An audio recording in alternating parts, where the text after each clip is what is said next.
नमस्कार प्यारे बच्चों, मैं परिहार सर आप सभी का मेरे इस YouTube channel primary digital study में स्वागत है।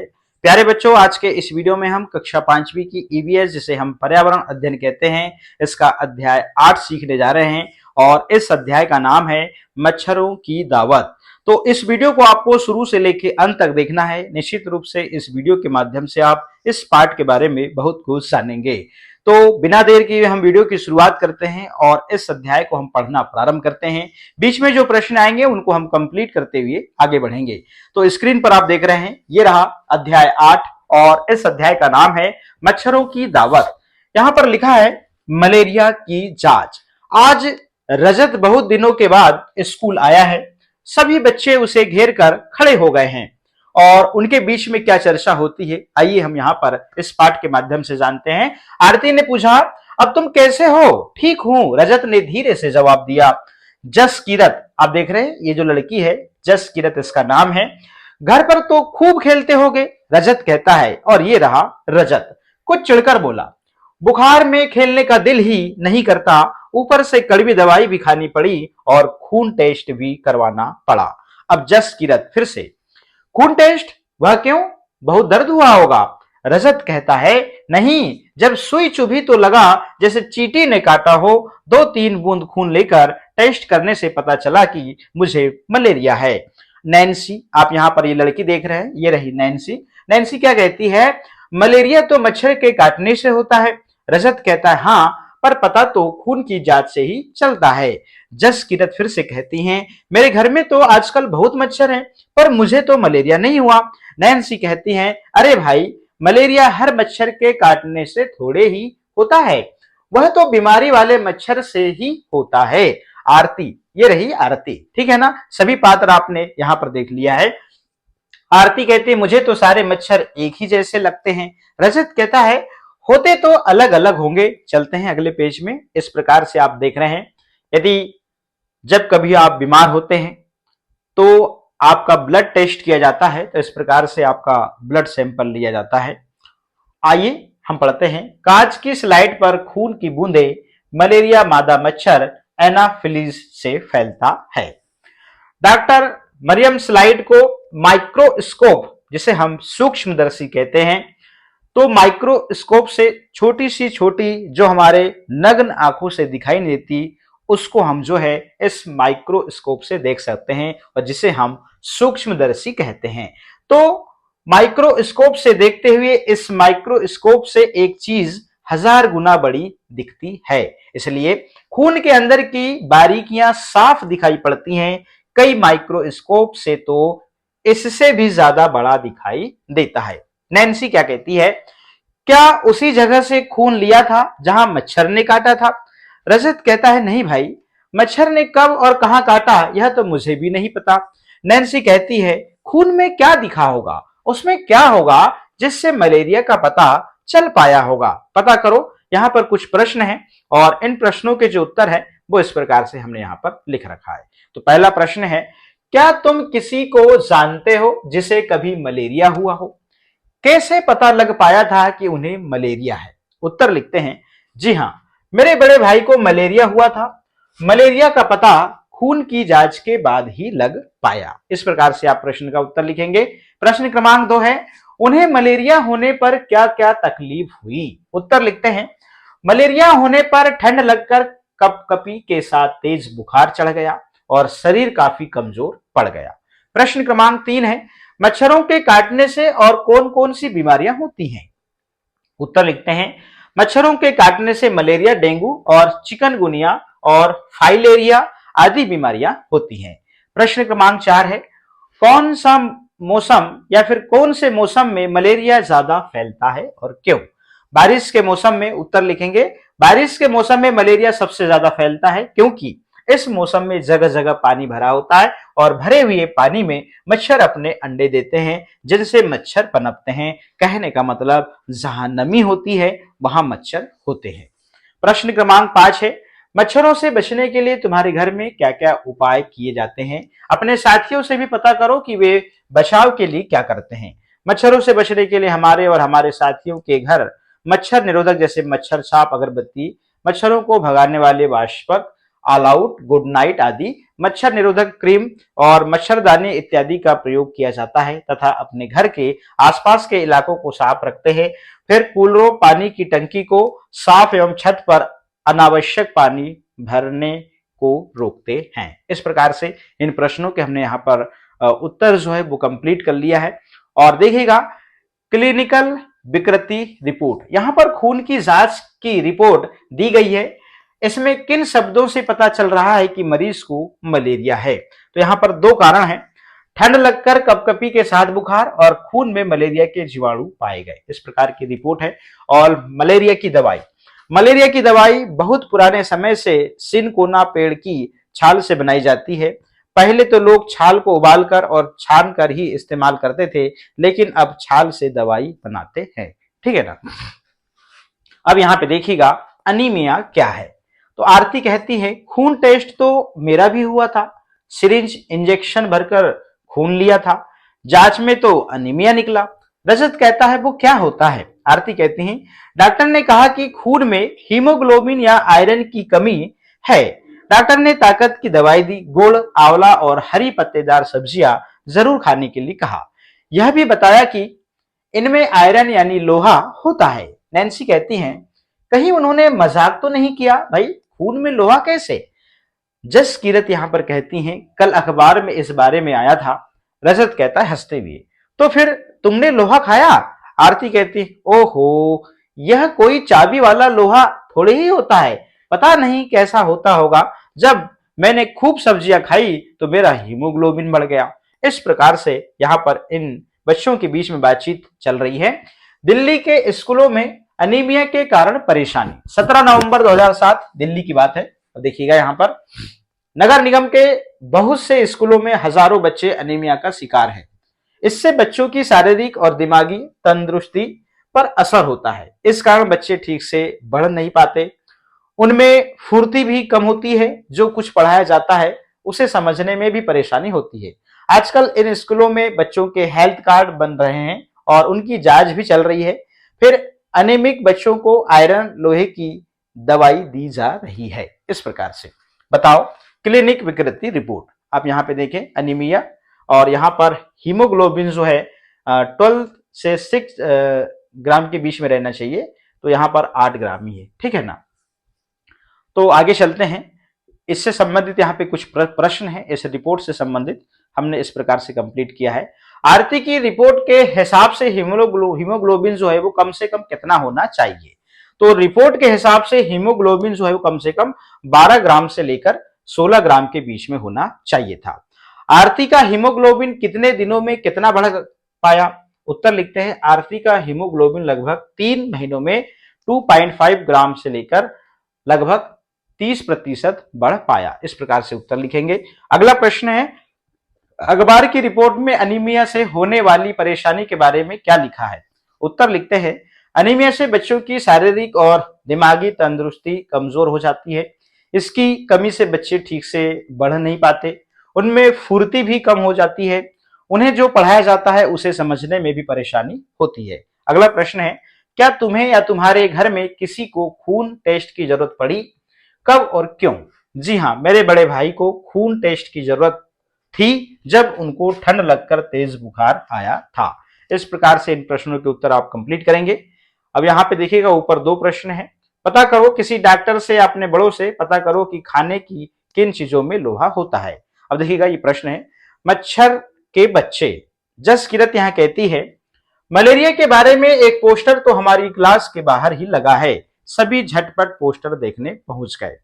क्या आप मच्छरों को दावत दे रहे हैं? सावधान, मलेरिया, डेंगू, चिकनगुनिया हो सकता है। आसपास पानी इकट्ठा जमा ना होने दें, गड्ढों को भर दें। यदि आपके आसपास गड्ढे हैं, वहां पानी भर रहा है, तो वहां पर आपको पानी इकट्ठा नहीं होने देना चाहिए।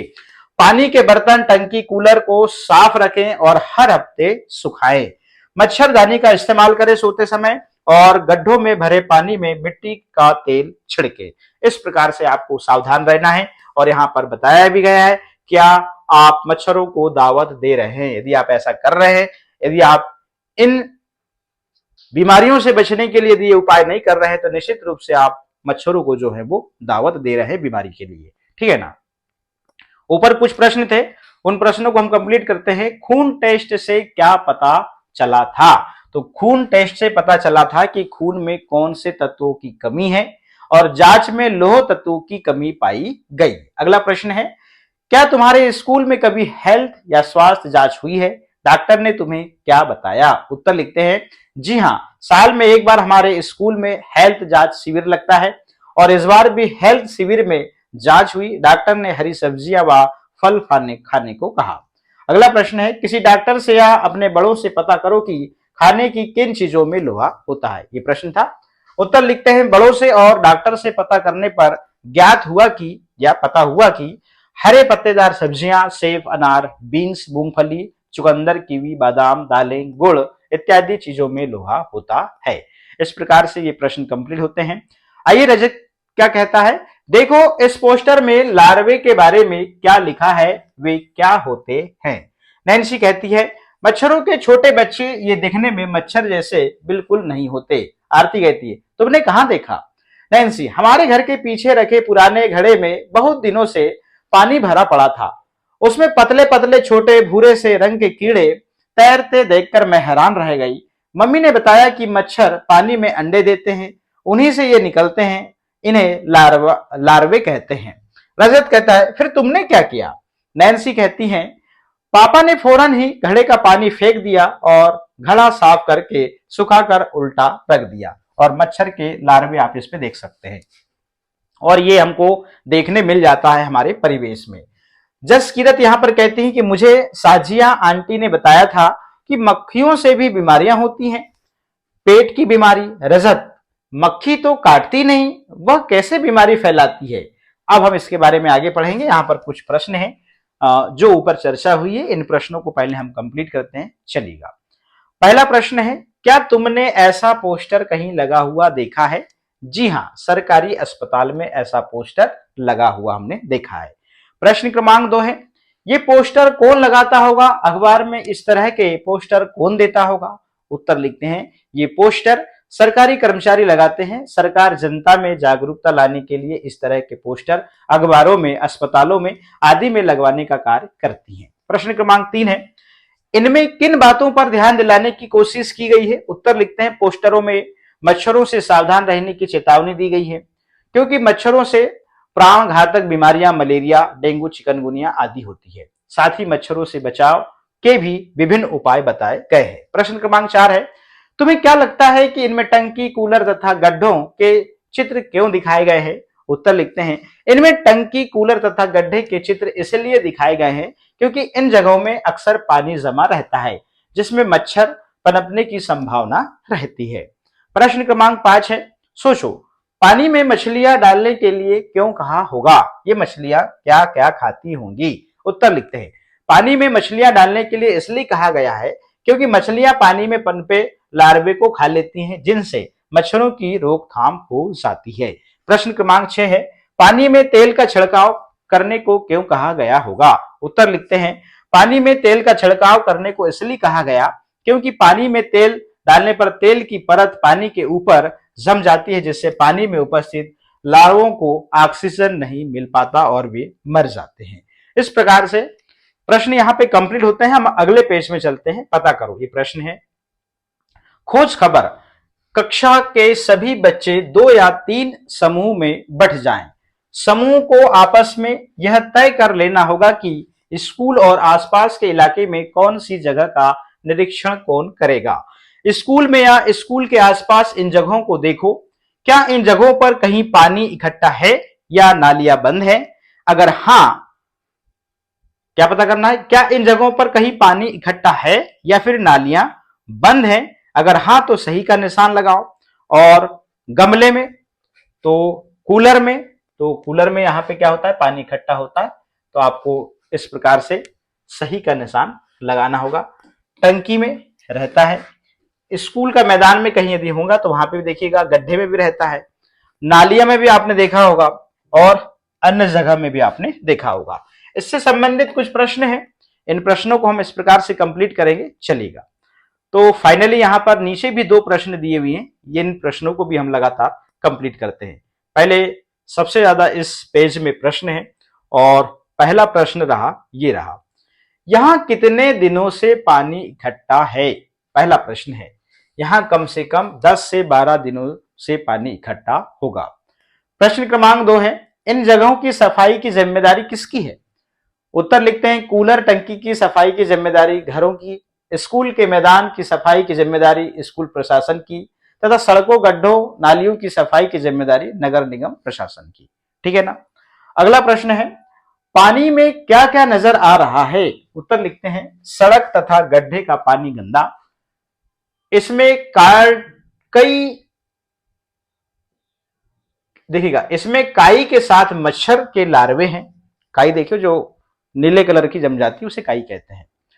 प्रश्न क्रमांक 4 है, इन गड्ढों और नालियों की मरम्मत करवाने की जिम्मेदारी किसकी है? उत्तर लिखते हैं, इन गड्ढों और नालियों की मरम्मत करवाने की जिम्मेदारी जो है वो नगर पालिका की है।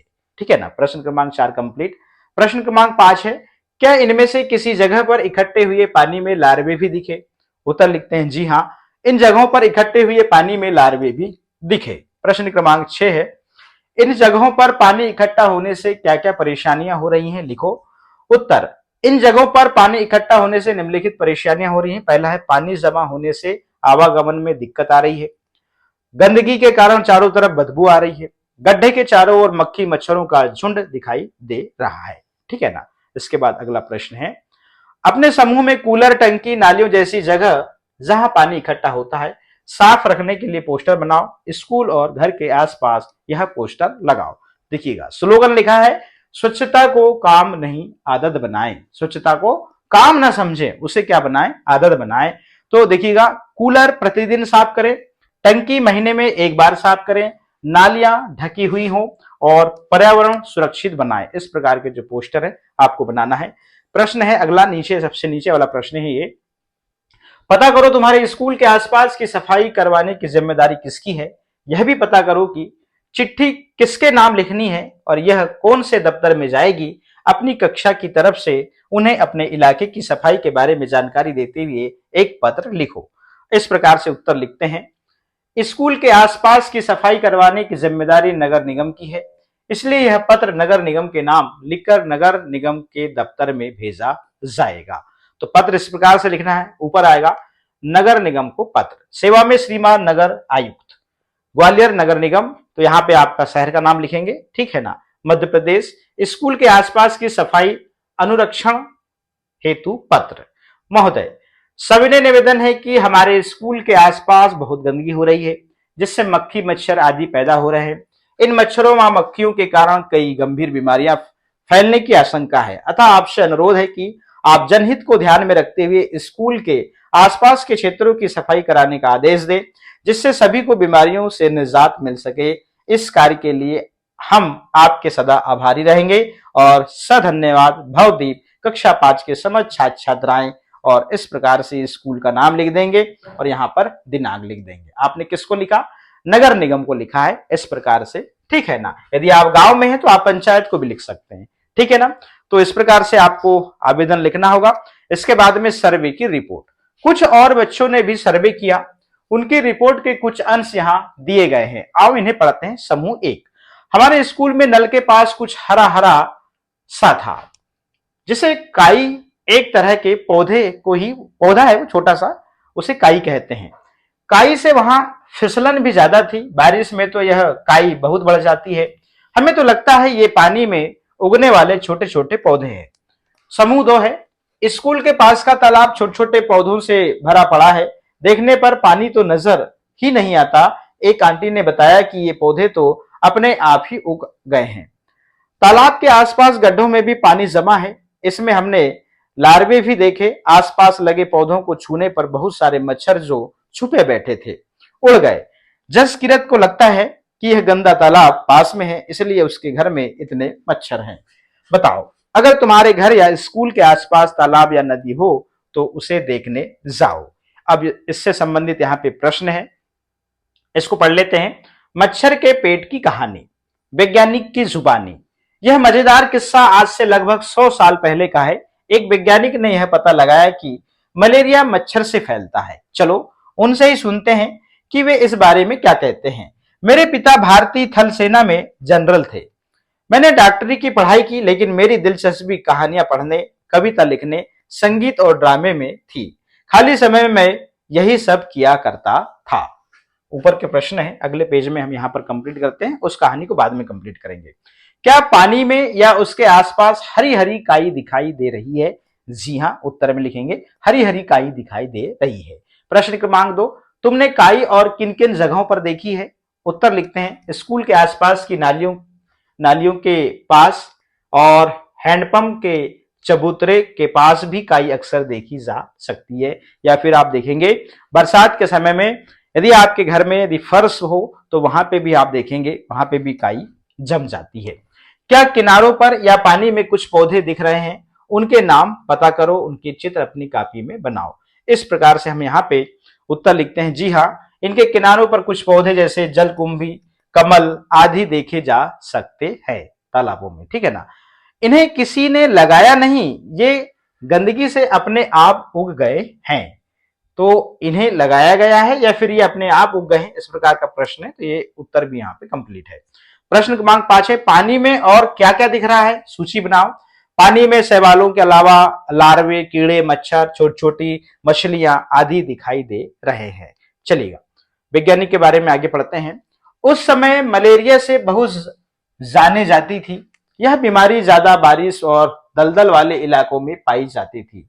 कुछ लोगों का सोचना था कि गंदगी में कुछ जहरीली गैस होती होंगी, जिससे यह मच्छर बीमारी फैलाते हैं। एक डॉक्टर ने मलेरिया के मरीज के खून में माइक्रोस्कोप से बहुत छोटे छोटे बारीक जीवाणु देखे थे, लेकिन यह समझ में नहीं आ रहा था कि ये जीवाणु खून में कैसे पहुंचे होंगे।